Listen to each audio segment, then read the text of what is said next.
going to go to a guy who's the best sports bettor in the world. He's a legend, and he doesn't put us on mute, Joey. Not ever. He doesn't put us on. He doesn't. That man's got more things going than like 18 different people all at the same time. And when we text him, Joey, he answers because he's our friend. He replies. He texts back. He's not hobnobbing with Tiger and all these guys. Oh. It's shocking. Shocking. I get up. Let me go to the Philly Godfather here. Yeah, go to the Godfather. Is there a way to put Coach on mute? I'm kidding, Coach. It's okay. We got college. Done anyway. We got our first college game coming this Saturday. Unbelievably, the game is actually being an FCS game. But you have it looks like the college football season is going to take off. I certainly hope it does. I'm the biggest college football fan maybe in the world. You've got a college football future for us from what I understand. What is it? Yeah, I mean, anytime I'm looking to take a future in the NFL or in college football, I look at the coach, the quarterback, the coaches are surrounding the team. Last year we were on LSU at Agaran. You had Joe Brady. You had Joe Burrows on LSU, and you knew that team was going to be good. We didn't expect it to be that great, but we ended up catching that ticket. This year, I'm looking at the Florida Gators. I haven't fired on them at plus 900 to win the SEC yet. I'm still waiting on some information. And to be honest, it's a little difficult when you got Alabama, you got Georgia, you got LSU in front of you. But the over 7 wins, I think, gets there as long as they don't slip up against a bad team on their schedule. And if they can beat Texas A&M on the road, after Texas A&M plays Alabama. So they're a little bit lucky there. They get Texas A&M after they play Alabama. I think it's a great spot for Florida the following week. And if you look at Texas A&M and Florida, they have the same Vegas projected win total set at 7.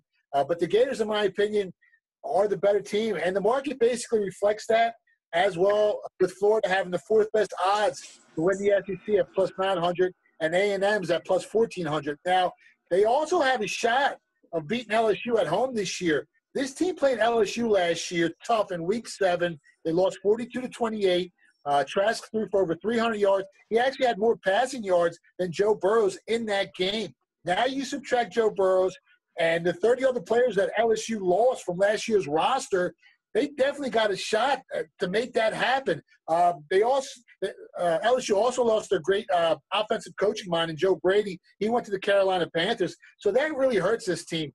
You look at the teams they play other than A&M, LSU, and Georgia this year, and there's really nobody there that scares you. The bad teams are really bad on their schedule with the combined average win total right around 3.2 wins on the season. I think Florida has the right quarterback to make some noise this year in Trask. I'm waiting for some Heisman odds to come out because he's definitely going to be there at the end of the year. He played great lights out last year down the towards the end of the schedule. Threw for 300 yards in 3 of his last 4 games. Finished with 25 TDs and only 7 interceptions. He's going to be playing actually much better this year. This team is stacked. I really like Dan Mullen.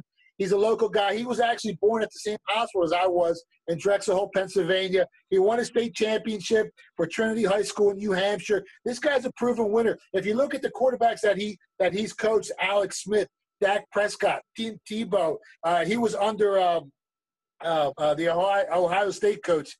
God, I just lost what's his name? Ryan, right? Ryan. No.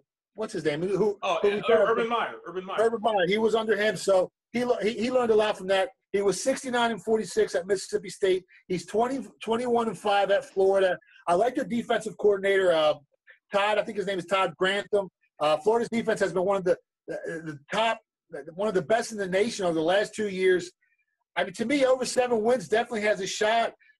If you look at the most returning production, when you look at the players that they lost, Florida and Georgia ranked 60th in college football, while Alabama's ranked 88th and LSU is 126th. So Alabama and LSU lost a ton of stars. They lost a ton of guys on that team from the previous year. Alabama, I mean, they lose Judy, they lose Ruggs, they lose Tua. Nick Saban's amazing, but they lost some key components on that team, and LSU lost, like I said, 31 players from last year's roster. So Florida, if the moons align and Trask plays lights out like he's supposed to, you watch out for this Florida team this year.